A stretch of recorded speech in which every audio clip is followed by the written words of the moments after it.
welcome back to my channel. So I have to show you guys this addition that I did to this accent wall. So if you want to see how I did this, right, I got a video already posted. However, I did an addition to the ceiling, y'all. So basically the design is coming off the ceiling onto the wall. I have 7 panels here that I have basically like, it's like the panels are dripping onto the wall basically. It's really cute. I'm going to show y'all a step-by-step guide on how I did it. So if you want to see how I did it, keep on watching.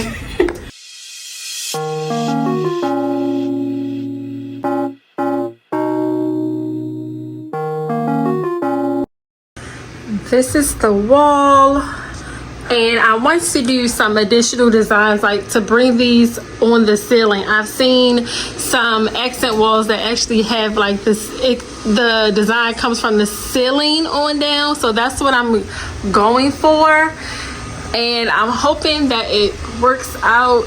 Just trying to see how far I want to bring it across the ceiling on down, because it's only going to be the amount of panels that you see here that I'll put on the ceiling as well, which is different because I haven't seen that done before.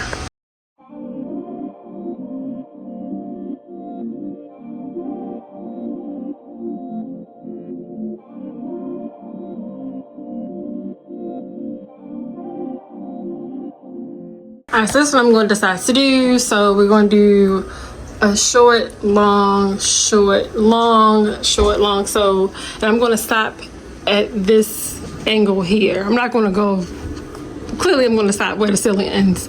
So yeah, so now I have a guide. So now next step is to figure out the lengths that I want them to actually be, to make them even, cut them with my handsaw, and then I'm going to paint them first before I put them on the wall, and then be done. So let's see how this turns out.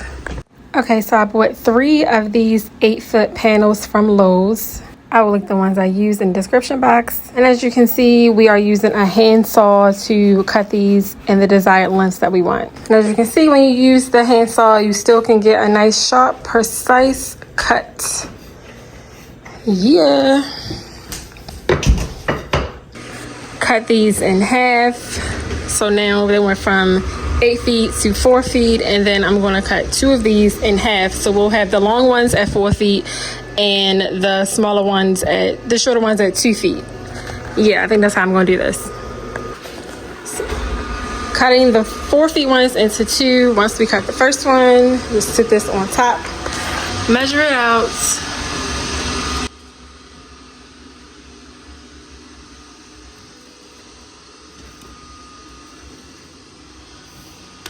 And now I know where to cut it. All right, now it's time to get to painting. So I already have this paint in my home because it's the same paint I used on the wall. So I stir that up to get that color back popping. And this is how the paint looks. It's the color Very Black, and we got this from Lowe's. I will link it in the description box so you can know exactly which paint color I use, just in case you are interested in using the same color.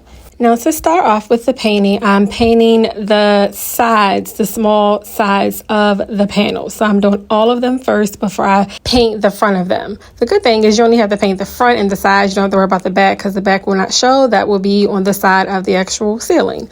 So you'll see me getting all this completed. I did do 2 coats on the side, and I did, I think, 3 coats on the front because I really wanted the front. Of course, that's the part that's going to really show to display. This is the gold metallic that I've used, and I painted all of them black, even the ones that's going to be gold, because the gold really pops out way brighter when it's being painted over black versus white. I did experience this the first time I did my panels, so I made sure I used that tip this time. All right, so this is literally about 5 coats. I've one of this at least about 5 times, and this is how it's looking. As you can see, it's very, very covered. Have really good, decent coverage over it. Give you a close-up. So it's gold. So now my next step is I'm going to take a small brush and fix the edges of this. Just waiting for the gold to fully dry, and this gold has dried so fast, you guys. And this is a small mini brush, paint brush that I'm using just to clean up the edges because I was a little messy when I put the gold on, but I knew I had this brush to go ahead and use to clean up the edges, which did not take long at all. And I was able to really make sure that the edges just look perfect. So that's what you see me doing here. I will definitely link the brush that I'm using in the description box, because this is really good to use if you need to clean up paint mistakes or chips and scratches, like on cabinets or wherever, you know, you have paint on your walls and stuff like that. All right, here's the fun part. Time to assemble and install these on my ceiling. So I originally started off using some liquid nails. Now I thought this would be enough. I didn't think I had to bring out my nail gun, because I just said, oh, liquid nails is going to be enough. When I tell y'all, that thing fell right down. So I wound up having to bring out my nail gun and use that instead, which is fine because I wanted to have security, and I definitely don't want these falling down. So you can try to use liquid nails if you want. Maybe I just need to clean my ceiling a little more, but I thought the glue was super strong. That was my first time using liquid nails, so I did not use that on the panels on my wall that you see here. And I'm definitely discouraged from ever trying to use it again, to be honest with y'all. But anyway, this is the process. So I showed y'all earlier that I had long, short placed on my wall, so I knew the guide of how I wanted to put the panels up, so it was really simple to put them up. So what I used was a 90-degree angle ruler to measure out the spaces between the panels, and this was to ensure that they would be the same amount of distance apart, and that gives that nice uniform look, and it matches the wall panels. And basically the design is whatever panel color on the wall, I want to make sure it matched on the ceiling. So this one here, which is a short one, is supposed to be the same 4 feet length as these two, is my issue, but the light's there, so it's still giving the vibe of what I wanted to give, which it helps because the light, I should have brought it back out a little bit more to go over to the light, but it's actually, it works out. It works out. It'll still kind of give that look once I put the other long one on. You'll be able to tell, like, oh, that one's not that long because of the freaking recessed light that's right there. And here I am putting the rest of the last 2 long 4 feet panels up. And I did have some help with holding everything up and everything, because it's the ceiling and you do need some help. Can't hold the nail gun and all that and the panels and getting it even by yourself, unfortunately. But fortunately, I had some help. But we were able to get them up. While putting the panels up, I did wind up using a little bit extra nails than I wanted to make sure everything was sturdy and that they were just flush to the wall. Because the idea is to make sure your panels are flush to the wall. I did not use any caulking because I was able to get them flush to the ceiling, which is really, really good.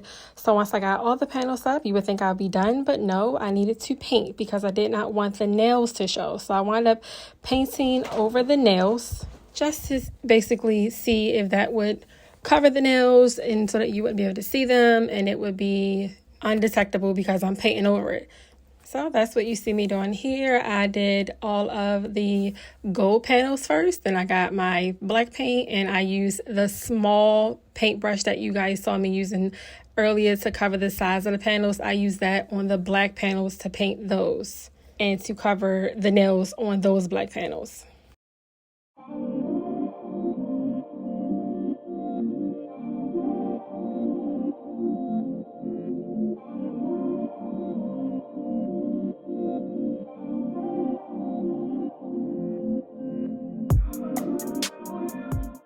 Okay, now here I did have to use some wall repair because some of those nails actually put dents. They went really deep into the panels. So I realized just covering it with paint did not help. So I put some wall repair on there. This is how it looks. So when you first put the wall repair on the panels, it's the color pink.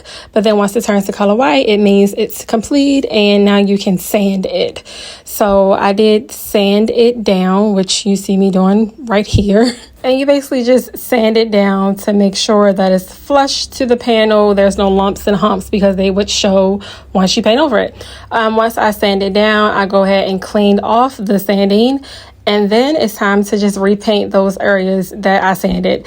And once I did that, it was super flush. It was super smooth. You did not see the nail imprints anymore. The dents from the nails, they were all sealed. And I do recommend doing it this way because that's what's going to give you that professional finished look.